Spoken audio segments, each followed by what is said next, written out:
Libro de Reyes, capítulo 25. La caída de Jerusalén. Sedequías se rebeló contra el rey de Babilonia.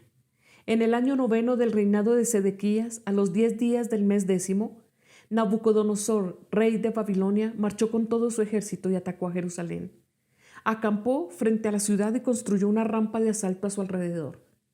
La ciudad estuvo sitiada hasta el año 11 del reinado de Sedequías. A los 9 días del mes 4, cuando el hambre se agravó en la ciudad y no había más alimento para el pueblo, se abrió una brecha en el muro de la ciudad, de modo que aunque los babilonios la tenían cercada, todo el ejército se escapó de noche por la puerta que estaba entre los dos muros junto al jardín real. Huyeron camino al Arabá, pero el ejército babilonio persiguió a Sedequías hasta alcanzarlo en la llanura de Jericó. Sus soldados se dispersaron abandonándolo, y los babilonios lo capturaron. Entonces lo llevaron ante el rey de Babilonia que estaba en Riblá. Allí Sedequías recibió su sentencia. Ante sus propios ojos degollaron a sus hijos y después le sacaron los ojos. Lo ataron con cadenas de bronce y lo llevaron a Babilonia. A los 7 días del mes 5 del año 19 del reino de Nabucodonosor, rey de Babilonia, su ministro Nabuzaradán, que era el comandante de la guardia, fue a Jerusalén y le prendió fuego al templo del Señor, al palacio real y a todas las casas de Jerusalén, incluso a todos los edificios importantes. Entonces el ejército babilonio, bajo su mando, derribó las murallas que rodeaban la ciudad. Nabuzaradán, además, deportó a la gente que quedaba en la ciudad, es decir, al resto de la muchedumbre y a los que se habían aliado con el rey de Babilonia. Sin embargo, dejó a algunos de los más pobres para que se encargaran de los viñedos y de los campos. Los babilonios quebraron las columnas de bronce, las bases y la fuente de bronce que estaban en el templo del Señor, y se llevaron todo el bronce a Babilonia. También se llevaron las ollas, las tenazas, las despabiladeras, la vajilla y todos los utensilios de bronce que se usaban para el culto. Además, el comandante de la guardia se apoderó de los incensarios y de los aspersorios, todo lo cual era de oro y de plata. El bronce de las 2 columnas de la fuente y de las bases que Salomón había hecho para el templo del Señor era tanto que no se podía pesar. Cada columna medía 8 metros de altura.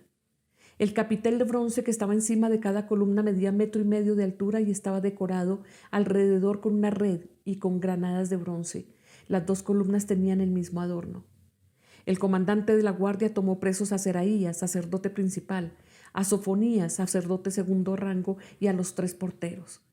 De los que quedaban en la ciudad, apresó al oficial encargado de las tropas, a 5 de los servidores personales del rey, al cronista principal del ejército encargado de reclutar soldados de entre el pueblo y a 60 ciudadanos que todavía estaban en la ciudad.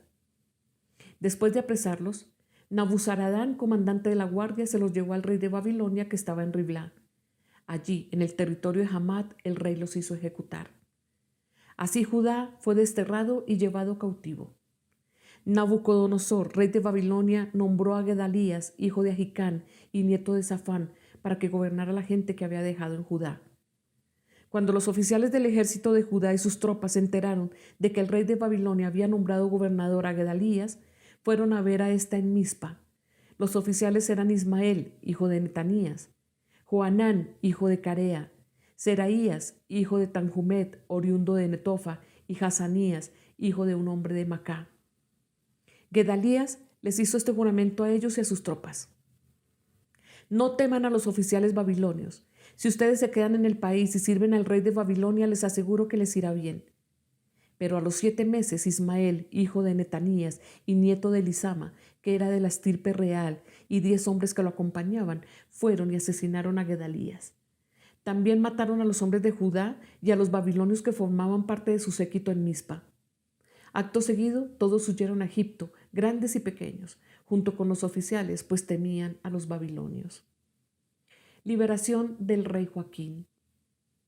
En el día 27 del mes 12 del año 37 del exilio de Joaquín, rey de Judá, Evil-Merodach, rey de Babilonia, en el año 1 de su reinado, sacó a Joaquín de la cárcel.